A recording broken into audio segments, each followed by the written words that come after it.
Hello जय हिंद friend, welcome to our channel.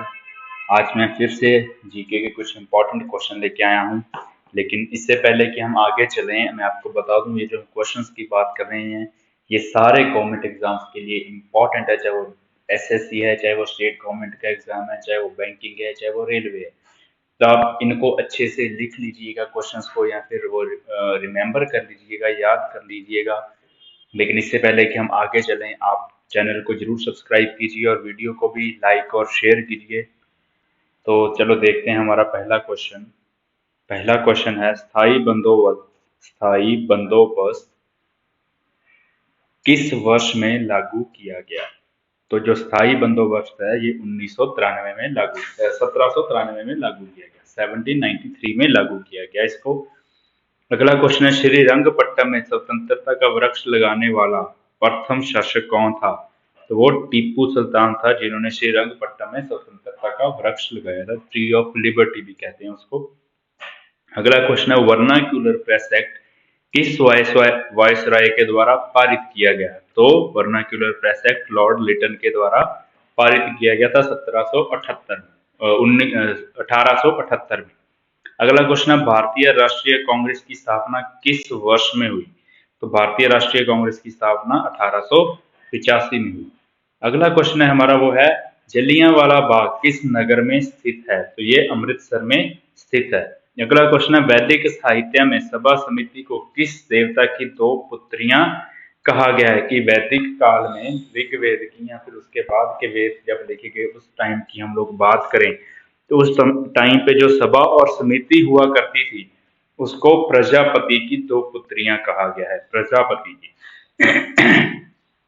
अगला क्वेश्चन है, बौद्ध संघ में प्रवेश पाने वाली पहली महिला कौन थी। तो बौद्ध संघ में प्रवेश पाने वाली पहली महिला गौतमी प्रजापति थी। अगला क्वेश्चन है, अशोक के अभिलेखों की रचना में कितनी लिपियों का प्रयोग किया गया है। तो अभिलेखों में 3 लिपियों का प्रयोग किया गया है। अगला क्वेश्चन है हमारा, चीनी यात्री फाहियान की भारत यात्रा के समय गुप्त वंश में शासक कौन था। तो उस समय पे गुप्त वंश का शासक चंद्रगुप्त द्वितीय था, जब फाहियान भारत आया था। अगला क्वेश्चन है, फ्रांस की क्रांति का क्या नारा था। तो फ्रांस की क्रांति का जो नारा था वो था स्वतंत्रता, समानता और बंधुत्वता। स्वतंत्रता, समानता और बंधुत्वता, ये फ्रांस की क्रांति का नारा था। अगला क्वेश्चन है, हड़प्पन नीति के सबसे निकट प्रतीत होने वाली भारतीय लिपि कौन सी है। कि हड़प्पन नीति की, हड़प्पा की जो हमें लिपि मिली है उसके आसपास की जो हमें लिपि है वो कौन सी उसके आसपास की प्रतीत होती है। तो वह ब्राह्मी लिपि। तो अशोका ने बहुत सारे अपने जो लिखा था अपने टाइम पे उसको ब्राह्मी लिपि में लिखा था। अगला क्वेश्चन है, आश्रम व्यवस्था का मुख्य सिद्धांत कौन सा है। तो उसका मुख्य सिद्धांत पुरुषार्थ है, आश्रम व्यवस्था का। अगला है, शक संवत का प्रारंभ कब हुआ। तो इसका 78 ईस्वी में प्रारंभ हुआ। अगला क्वेश्चन है, सोमनाथ मंदिर को लूटने वाला विदेशी आक्रमणकारी कौन था। कि वो आक्रमणकारी कौन था जिसने महमूद गजनी के मंदिर को लूटा। तो वो सोमनाथ मंदिर को लूटा, तो वो महमूद गजनवी था जिसने सोमनाथ मंदिर को लूटा। अगला क्वेश्चन है, भारत में मुगल शासन की स्थापना किस युद्ध के बाद हुई। तो ये पानीपत के प्रथम युद्ध के बाद हुई। पानीपत का प्रथम युद्ध बाबर और इब्राहिम लोदी के बीच लड़ा गया था, जिसमें बाबर की जीत हो गई थी। अगला क्वेश्चन है, बैरम खान ने किस बादशाह के लिए 4 वर्षों तक शासन की देखभाल की थी। तो वो अकबर के लिए उसने 4 सालों तक शासन की देखभाल की थी, बैरम खान ने। अगला क्वेश्चन है, गदर पार्टी के प्रवर्तक कौन थे। तो गदर पार्टी के प्रवर्तक लाला हरदयाल थे। अगला है, धन निकासी का सिद्धांत प्रतिपादित किसने किया। धन निकासी का, तो वो दादा भाई नौरोजी ने। वाटरलू की लड़ाई किस वर्ष में हुई। 1815 में वाटरलू की लड़ाई हुई। अगला है, वर्ष 1776 में 76 किसके लिए जाना जाता है। तो मैं आपको बता दूं, 1776 में अमेरिका स्वतंत्र हुआ था, स्वतंत्रता के लिए इसको जाना जाता है। जैसे भारत 1947 में स्वतंत्र हुआ, तो अमेरिका 1776 में स्वतंत्र हो गया था। अगला क्वेश्चन है, प्राचीन भारत में अर्थशास्त्र किसने लिखा था। अर्थशास्त्र को लिखा था कौटिल्य या चाणक्य ने। अगला क्वेश्चन है, सर्वप्रथम भारत की प्रथम पूरा प्रशांत कालीन संस्कृति की खोज किसने की थी। कि सबसे पहले किसने बताया कि भारत में इतने प्राचीन लोग भी रहते थे, इतनी प्राचीन संस्कृति भी थी। तो वो थे Robert Bruce foot. Robert Bruce foot. अगला क्वेश्चन है पहिए का आविष्कार कब हुआ? तो ये मध्य पाषाण काल में हुआ, मध्य पाषाण काल। अगला है वृहद पाषाण स्मारकों की पहचान की गई है कि जो बड़े बड़े पाषाण स्मारक है, पत्थरों के बने हुए स्मारक है, उसमें क्या किस लिए उनकी पहचान की गई है? तो उनको मृतकों को दफनाने के स्थान के रूप में बताया गया है कि वहां पे उन पत्थरों के नीचे मृतकों को दफनाया गया है। तो हालांकि ये जो बहुत बड़े पत्थरों के स्मारक मिलते हैं ये हमें साउथ इंडिया में ज्यादा देखने को मिलते हैं, नॉर्थ में कम। अगला क्वेश्चन है किस युद्ध को चालकोलिथिक युग भी कहा जाता है? तो ताम्र पाषाण युग को है जो वो चालकोलिथिक युग भी कहा जाता है। अगला क्वेश्चन है भारतीय महाद्वीप में संस्कृति के प्राचीनतम साक्ष्य कहाँ प्राप्त हुए? कृषि के ये सबसे प्राचीन साक्ष्य कहाँ पे मिले हैं? वो हमें मेहरगढ़ में मिले हैं। अगला क्वेश्चन है खदानों की कृषि सर्वप्रथम कब प्रारंभ हुई? तो ये नव पाषाण काल में खदानों की जो कृषि है वो शुरू हुई थी। अगला क्वेश्चन है एक जुते हुए खेत की खोज कहाँ की गई है? कि जुता हुआ खेत हमें कहाँ पे मिला है? तो वो कालीबंगा में हमें जुता हुआ खेत मिला है। कालीबंगा जो है हड़प्पा सभ्यता की एक स्थल है और ये राजस्थान में है। ठीक, अगला क्वेश्चन है हमारा वो है हड़प्पा सभ्यता किस काल से संबंधित है? तो हड़प्पा सभ्यता जो कांस्य युग से संबंधित है। अगला क्वेश्चन है शून्यवाद मत प्रणेता कौन थे? कि शून्यवाद का मत किसने दिया? तो शून्यवाद का मत नागार्जुन ने दिया। अगला है गुप्तोत्तर काल में कृषि उत्पादन में राजा का अंश क्या कहलाता था? कि गुप्त के टाइम के बाद जो टाइम आया उसमें जो राजा कृषि में से कुछ अंश लेता था उसको क्या कहा जाता था? भाग कहा जाता था। अगला क्वेश्चन है वह शासक कौन था जो चिकित्सा विज्ञान, खगोल विज्ञान तथा वास्तुशास्त्र आदि विविध विषयों पर 20 से अधिक पुस्तकों का रचनाकार माना जाता है? कि किस शासक ने इतनी सारी पुस्तकें या बुक्स लिखी हैं? तो वो राजा भोज।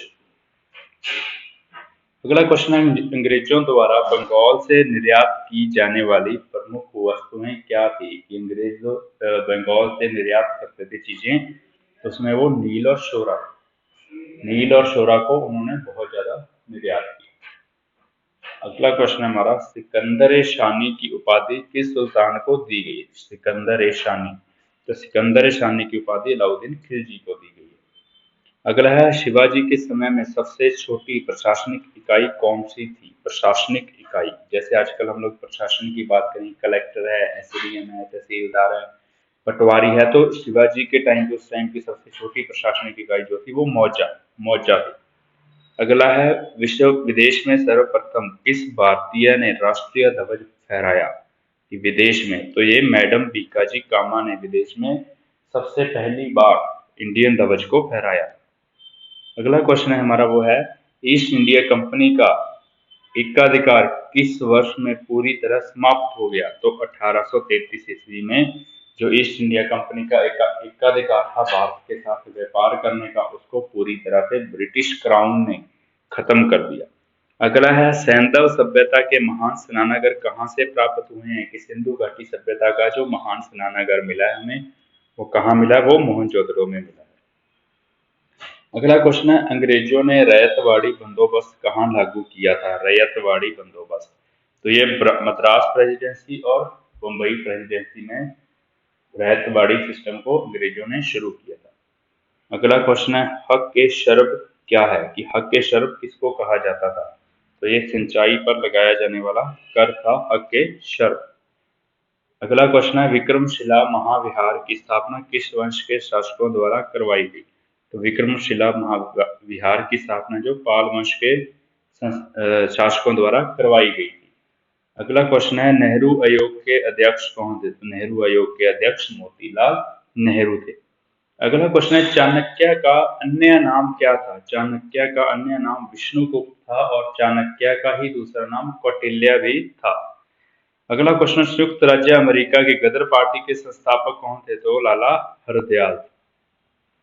अगला क्वेश्चन है महमूद गजनवी का दरबारी इतिहासकार कौन था? महमूद गजनवी का जिसने सोमनाथ मंदिर पर आक्रमण किया था, तो उसका दरबारी इतिहासकार उत्बी था। अगला है कांग्रेस की प्रथम महिला अध्यक्ष कौन थी? तो वो श्रीमती एनी बेसेंट महिला अध्यक्ष थी और ये ही थी जो भारतीय न होकर यूरोप के रहने वाली थी। तो यूरोप की भी पहली महिला अध्यक्ष जो कांग्रेस की अध्यक्ष बनी वो एनी बेसेंट ही थी। अगला क्वेश्चन है, किस शहर में अशोक के शिलालेख नहीं है? तो हमें पाटलिपुत्र में अशोक के शिलालेख नहीं मिलते हैं। अगला क्वेश्चन है, रॉलेट एक्ट के विरुद्ध किसने सत्याग्रह सभा गठित की? तो महात्मा गांधी ने इसके विरुद्ध सत्याग्रह सभा गठित की। अगला क्वेश्चन है हमारा, वो है, महाराष्ट्र का कौन सा समाज सुधारक था जो लोक हितवादी के उपनाम से प्रसिद्ध हुआ? तो वो गोपाल हरि देशमुख को लोक हितवादी भी कहा जाता है। मुगल काल की पहली संगमरमर से निर्मित इमारत कौन सी थी? तो वो इमादुद्दौला का मकबरा था, जो संगमरमर से बना हुआ था।